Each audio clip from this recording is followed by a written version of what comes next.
एक समय की बात है। एक राज्य में एक प्रतापी राजा राज करता था।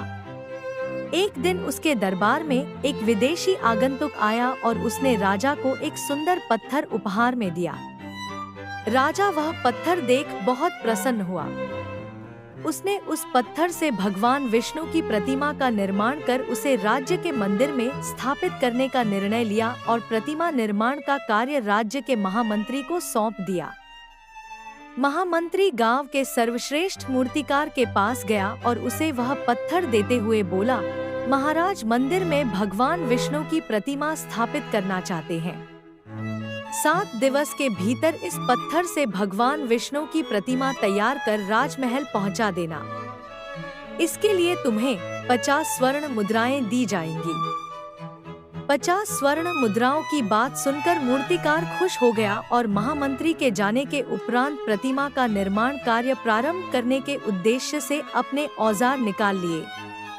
अपने औजारों में से उसने एक हथौड़ा लिया और पत्थर तोड़ने के लिए उस पर हथौड़े से वार करने लगा, किंतु पत्थर जस का तस रहा। मूर्तिकार ने हथौड़े के कई वार पत्थर पर किए, किंतु पत्थर नहीं टूटा। 50 बार प्रयास करने के उपरांत मूर्तिकार ने अंतिम बार प्रयास करने के उद्देश्य से हथौड़ा उठाया, किंतु यह सोचकर हथौड़े पर प्रहार करने के पूर्व ही उसने हाथ खींच लिया कि जब 50 बार वार करने से पत्थर नहीं टूटा तो अब क्या टूटेगा।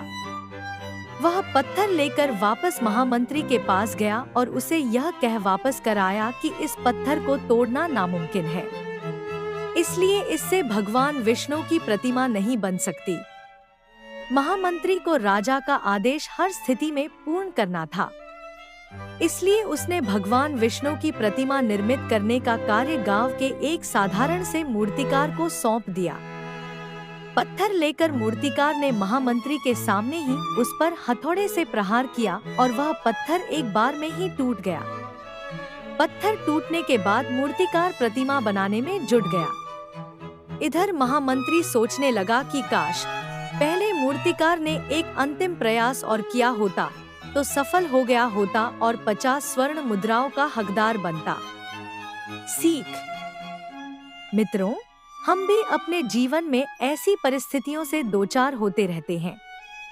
कई बार किसी कार्य को करने के पूर्व या किसी समस्या के सामने आने पर उसका निराकरण करने के पूर्व ही हमारा आत्मविश्वास डगमगा जाता है और हम प्रयास किए बिना ही हार मान लेते हैं।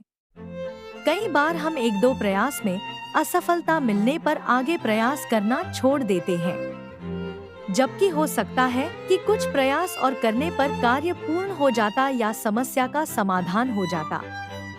यदि जीवन में सफलता प्राप्त करनी है तो बार बार असफल होने पर भी तब तक प्रयास करना नहीं छोड़ना चाहिए जब तक सफलता नहीं मिल जाती। क्या पता जिस प्रयास को करने के पूर्व हम हाथ खींच ले वही हमारा अंतिम प्रयास हो और उसमें हमें कामयाबी प्राप्त हो जाए।